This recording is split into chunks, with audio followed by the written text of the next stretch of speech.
Next हम बात कर रहे हैं अपने रूल्स की बात कर रहे हैं। ठीक है, हमने अभी तक किया है real account, personal account and nominal account. लेकिन अब हम किसकी बात करेंगे? अब हम ऐसा रूल कर रहे हैं जिसका कोई नाम नहीं है, but if you have skipped कि आपको समझ नहीं आ रहा, आप पर्सनल अकाउंट में काम करो, जब आप एग्जाम में जर्नल एंट्रीज वाले एमसीक्यू करोगे तो maybe you have to skip, mind से आपके स्किप हो सकता है कि आप पर्सनल अकाउंट पे काम कर रहे हो, रियल अकाउंट में कर रहे हो या फिर नॉमिनल अकाउंट में, वहां आपको समझ ही नहीं आ रहा क्या करना है। तो ये हमारा सबसे ब्रह्मास्त्र रूल होता है जिसे बोला जाता है, इसका क्या फॉर्मूला है? Debit all assets and credit all liabilities. जितनी भी एसेट्स हैं उन्हें हम क्या करते हैं? डेबिट करते हैं, और जितनी भी लायबिलिटीज हैं उन्हें क्या किया जाता है? क्रेडिट किया जाता है। ये रूल किस तरीके से काम करता है? देखो, एसेट्स जब भी कोई है, बैलेंस शीट सबको क्लियर है, बैलेंस शीट में क्या होता है? एसेट साइड होता है और लायबिलिटी साइड होता है। तो हम अभी बात कर रहे हैं एसेट की।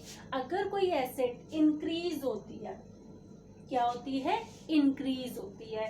इसको हम इस तरीके से लिख भी देती हूँ मैं, अगर कोई एसेट इंक्रीज हो रही है यानी प्लस हो रही है, यानी कि एसेट आ रही है। ठीक है, अगर कोई एसेट आ रही है, जैसे आपने बिल्डिंग परचेज की तो बिल्डिंग आ रही है आपके पास बैलेंस शीट में। ठीक है, ऐसे ही आपने कोई और एसेट खरीदी है, तो फर्नीचर खरीदा है तो आपके पास फर्नीचर आ रहा है, तो ये प्लस हो जाएगा। ठीक है, अगर कोई एसेट इंक्रीज हो रही है यानी प्लस हो रही है यानी आ रही है, तो आप हमेशा आंखें बंद कर लेना, ऑलवेज, हमेशा हमेशा और हमेशा आपको क्या करना है? उसको डेबिट करना है। जब आप जर्नल एंट्री करते हैं और अगर आप भूल जाएंगे कि पर्सनल अकाउंट है, रियल अकाउंट है या फिर नॉमिनल अकाउंट है, तो आप देखेंगे एसेट है क्या? वो एसेट है, और अगर वो इंक्रीज हो रही है तो आपको हमेशा क्या करना है? डेबिट करना है। और अगर कोई एसेट डिक्रीज हो रही है, क्या हो रही है? डिक्रीज हो रही है।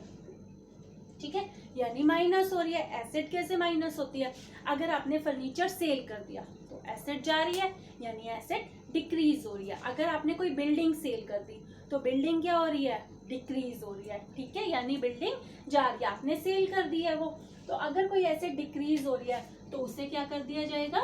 क्रेडिट कर दिया जाएगा। यहाँ तक पॉइंट क्लियर है? एसेट अगर इंक्रीज हो रही है तो आप उसे डेबिट करेंगे, और अगर एसेट डिक्रीज हो रही है यानी आप सेल कर रहे हैं एसेट को, तो आप उसे क्या करेंगे? जर्नल एंट्री करते हुए उसको क्या कर देंगे? क्रेडिट कर देंगे। यहाँ तक पॉइंट क्लियर है? फॉर एग्जाम्पल,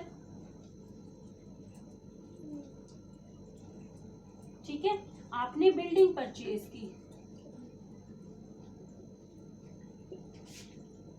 बिल्डिंग परचेज, आपने कोई बिल्डिंग खरीदी है, कितने की खरीदी है? 50 लाख। ठीक है, आपने कोई बिल्डिंग खरीदी है और बिल्डिंग कितने की खरीदी है? 50 लाख की। ठीक है, तो firstly you have to identify, क्या करना पड़ेगा? अकाउंट्स। एक तो आ जाएगा बिल्डिंग, ऊपर से आपने खरीदी है। अगर क्वेश्चन में, बिजनेस ट्रांजैक्शन में कुछ भी गिवन नहीं है कि कैसे खरीदी है, तो आपको क्या मानना पड़ेगा? आपने कैसे खरीदी है? कैश खरीदी है। इन्होंने सिंपल लिख दिया ₹50 लाख, यानी ये किसकी बात कर रही है? कैश में परचेज कर रहे हैं। ठीक है, अगर इसमें उधार खरीदी होती, ठीक है, यानी क्रेडिट में ली होती, तो किसी का नाम दिया होता कि कहाँ से परचेज किया। सिंपल ट्रांजैक्शन दिया तो यू हैव टू एज्यूम कि आपने कैसे खरीदी है? वो कैश में खरीदी है। ठीक है, तो बिल्डिंग अगर मैं स्किप कर जाती हूँ, बिल्डिंग कौन सा अकाउंट है? रियल अकाउंट है, नॉमिनल अकाउंट है, पर्सनल अकाउंट, मुझे समझ ही नहीं आ रहा, मैं एग्जाम हॉल में हूँ, मुझे समझ ही नहीं आ रहा कि बिल्डिंग कौन सा अकाउंट है। ठीक है, तो बैलेंस शीट तो सबके माइंड में होती है, क्लियर है? बैलेंस शीट में एसेट साइड में क्या आता है? बिल्डिंग, यानी बिल्डिंग कहाँ पे आती है? एसेट में आती है। ठीक है, अब एसेट में आपको देखना है बिल्डिंग क्या हो रही है? इंक्रीज हो रही है या फिर डिक्रीज। अगर आप बिल्डिंग खरीदते हैं तो बिल्डिंग क्या हो जाएगी? इंक्रीज होगी यानी प्लस होगी, और प्लस को हम क्या कर देते हैं? डेबिट। तो हम इसको क्या कर देंगे? डेबिट। क्लियर है? सेकंड है हमारे पास कैश। कौन सा अकाउंट है? कैश।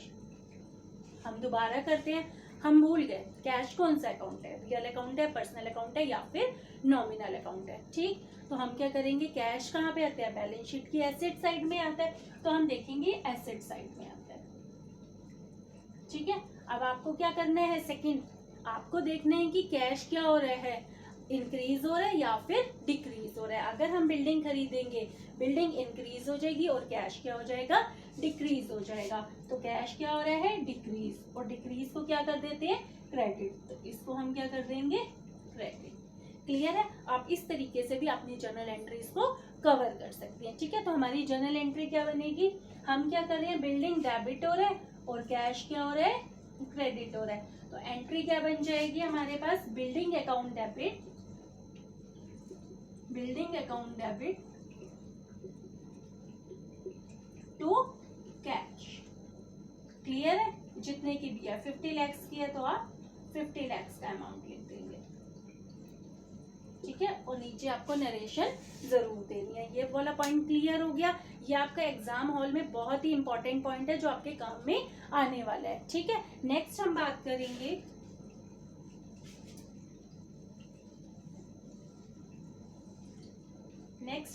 कर रहे हैं एसेट्स वाली लाइन। क्लियर है। डेबिट ऑल एसेट्स, यानी कि एसेट्स हमेशा डेबिट होती है। इसको हम कैसे बोलेंगे, अगर एसेट इंक्रीज हो रही है तो आप हमेशा उसे क्या करेंगे, डेबिट करेंगे। और इसके वाइस वर्सा क्या हो जाएगा, अगर एसेट डिक्रीज हो रही है इट मींस एसेट सेल हो रही है तो उसको क्या कर दिया जाएगा, क्रेडिट कर दिया जाएगा। Second line is credit all liabilities. तो लाइबिलिटीज को भी हम इसी तरीके से क्या करेंगे, डील करेंगे। फॉर एग्जाम्पल कोई भी लाइबिलिटी है, ठीक है, इन्होंने क्या लाइन बोली है, क्रेडिट ऑल लाइबिलिटीज, यानी जो लाइबिलिटी है अगर वो इंक्रीज होगी तो वो क्या हो जाएगी, क्रेडिट हो जाएगी। ठीक है, इसका वाइस वर्सा मीन्स इसका अपोजिट कर दीजिए। ठीक है, अगर कोई लाइबिलिटी डिक्रीज होगी तो उसको क्या कर दिया जाएगा, डेबिट कर दिया जाएगा। लाइबिलिटी कैसे इंक्रीज होती है, कैसे डिक्रीज होती है, इसको हम एग्जाम्पल से समझते हैं। Paid ₹50,000 to creditor. ठीक है, हमने क्या किया, पे किया है। क्या पे किया है, क्रेडिटर को पे किया ₹50,000। Firstly you have to identify कि इस ट्रांजेक्शन में कितने अकाउंट है। First one is creditor. Clear है, आपको अकाउंट समझ आ रहा है किस तरीके से मैंने निकाला। Second one is paid. Paid तो कोई अकाउंट होता नहीं है तो हम इसको क्या मान लेंगे, कैश मान लेंगे।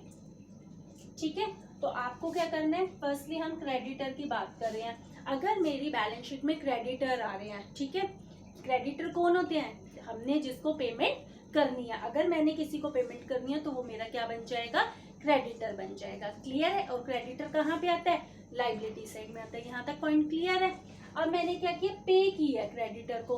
तो क्रेडिटर को अगर मैं पे करूंगी तो लाइबिलिटी इंक्रीज हो जाएगी या फिर डिक्रीज हो जाएगी। ठीक है, अगर मैं क्रेडिटर को पे करती हूँ तो मेरी लाइबिलिटी क्या हो जाएगी, डिक्रीज हो जाएगी। लाइबिलिटी डिक्रीज होती है तो उसे क्या किया जाता है, डेबिट किया जाता है। फर्स्टली आपको देखना है ये क्या है, लाइबिलिटी है। लाइबिलिटी क्या हो रही है, डिक्रीज हो रही है। डिक्रीज हो रही है तो मैं इसे क्या कर दूंगी, डेबिट कर दूंगी। यहाँ तक पॉइंट क्लियर है। सेकेंड वन इज कैश की बात कर रहे हैं तो कैश को हम ऊपर वाली लाइन में फिट कर देते हैं। कैश क्या है, एसेट है।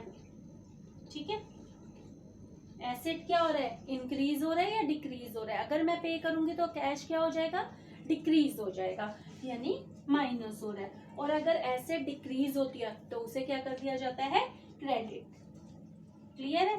तो आपकी जर्नल एंट्री क्या बन जाएगी, हमारे पास डेबिट कर रहे हैं क्रेडिटर को और क्रेडिट कर रहे हैं कैश को। तो एंट्री क्या बन जाएगी, क्रेडिटर अकाउंट डेबिट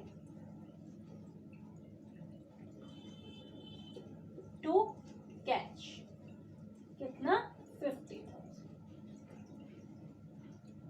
ठीक है, आपको नीचे क्या दे देनी है, नरेशन। इस तरीके से ये जो रूल है ये हमारा ब्रह्मास्त्र है। अगर आप स्किप कर जाते हैं एग्जाम में तो अगर आपको सिर्फ यही रूल का याद है तब भी आप अपनी जर्नल एंट्रीज को क्या कर सकते हैं, कवर कर सकते हैं। नेक्स्ट वीडियो में हम बात करेंगे कौन कौन से अकाउंट्स और आते हैं इसमें। ठीक है।